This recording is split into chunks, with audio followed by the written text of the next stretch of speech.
here. I'm here at Black Forest Nursery. You may recognize me from WMUR's Grow It Green segment, working with UNH Cooperative Extension.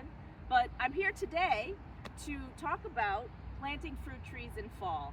Now, if you've been thinking about planting fruit trees this year and you think it's too late, you're wrong. It is still a great time to transplant mostly apples and pears, but you can do any fruit tree this time of year. So we're going to talk about the benefits of planting in fall versus spring, site conditions of where you want to plant, and then I'm going to show you how to plant. Why would you want to plant in fall versus spring? Well, mostly there's some benefits to planting during this time of year for the cool weather. You may not need to water or worry about watering as much, hopefully with fall rains that will be coming. And another reason is you still have time for that plant to develop its roots before winter and ground freezing. And then, even better, you'll get a head start on growth in the spring.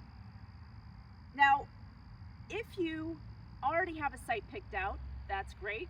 If you're still not sure exactly where the perfect spot is for these fruit trees to go, I can tell you that basically you're looking at wanting full sun, 6 to 8 hours a day. It doesn't have to be consecutive hours, but you do need about 6 to 8 for the best fruit set. You want well-drained soil. You definitely don't want soil that'll waterlog easily. And if you're planting one tree, just focus on that sun. If you want to plant a few trees in a row, ideally you want a south-facing mild slope so that cool air can sink to the bottom of that slope and you won't get as much wind if you're on top of a slope. That being said, let's get started planting. So when it comes to planting your fruit tree, there's a few things to keep in mind. First of all, here at Black Forest, we have container potted fruit trees that are a little different than the bare root trees that you might plant in springtime. These bare root trees will have just bare roots and sometimes are smaller. So it's important to keep that in mind. For container, it sometimes can help because those roots are already kind of established there in the pot.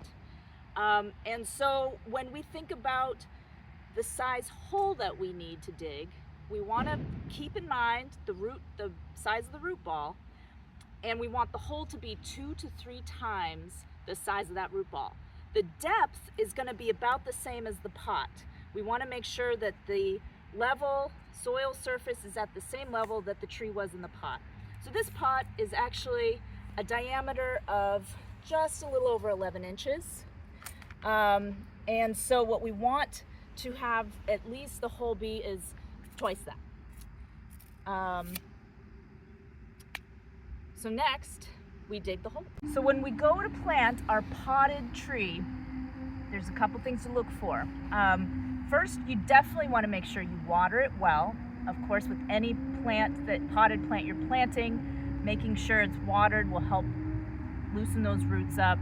And for trees, you want to make sure it's, you cut around the pot, make it easier for it to gently pull it out of the pot. So I've done that, and so I'm going to gently pull this tree out of the pot, and I want to show you the roots. Sometimes these potted trees can be a little bit root bound, and that just means that the roots have been growing and they're circling around a little bit. So we definitely want to make sure we help the tree out by really loosening those roots as best as we can, and uncircling a little bit as well. And even if you need to sometimes to help with that, you can take your hori-hori knife or a knife and gently go from the bottom and just kind of slice up a little bit. You don't want to cut too many of the roots, but what you're doing is you're just trying to spread the roots out more. Okay, so I've done that, and it mostly looks pretty good. And so next, I'm going to put my tree in the hole. As I said, you want to make sure that hole is 2 to 3 times the root mass so that those roots have plenty of space to grow in its new home. We're going to backfill with the native soil. Of course, a nice loamy, well-drained soil is ideal. And so we don't need any potting soil, we don't need anything else. We just need to backfill with the native soil. And so I'm just gonna fill that hole back up with the soil.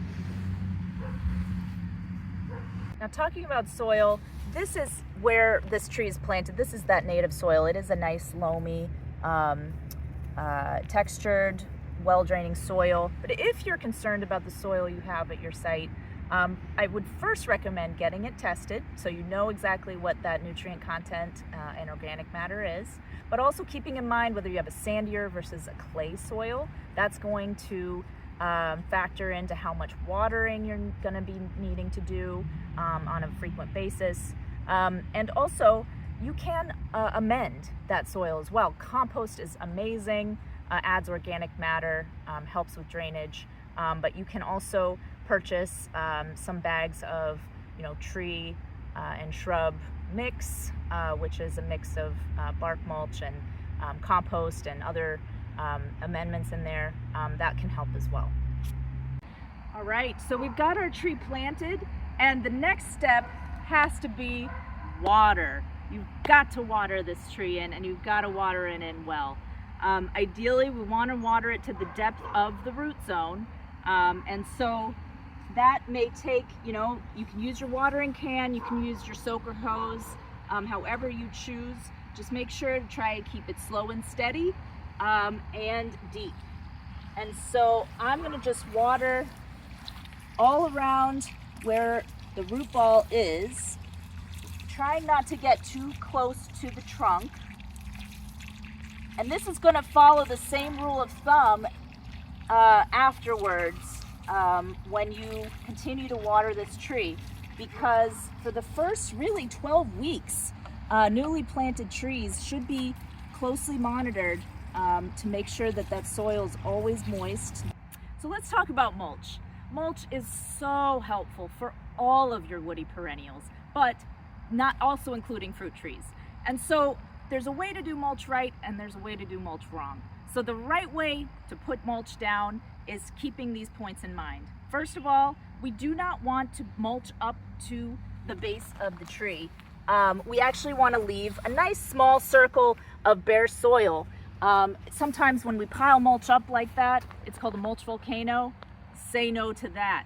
That's not good for the tree, and it's just wasteful. And so what we want to do is put a nice 2 to 3 inch thick layer of mulch around the root zone, and as this tree grows, it will expand its canopy. That's what we call the drip line, is where the canopy stops. And so a nice rule of thumb is to place mulch about 2 to 3 feet out from the base of the tree.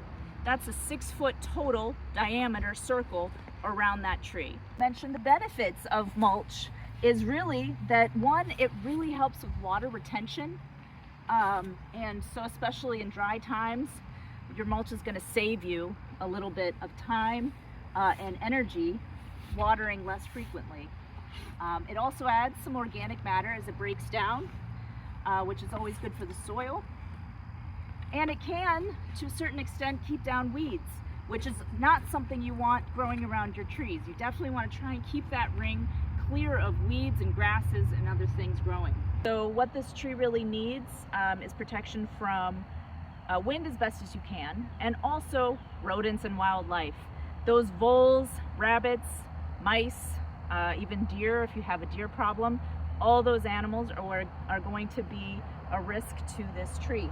And so this is a great way to protect the young bark and the young trunk here. You just wrap it around. It's a wire mesh. It's about 2 feet tall, and that should protect it, especially if you have a snow layer, from voles and mice and other things that want to eat that bark. And you just secure it with some wire or even zip ties.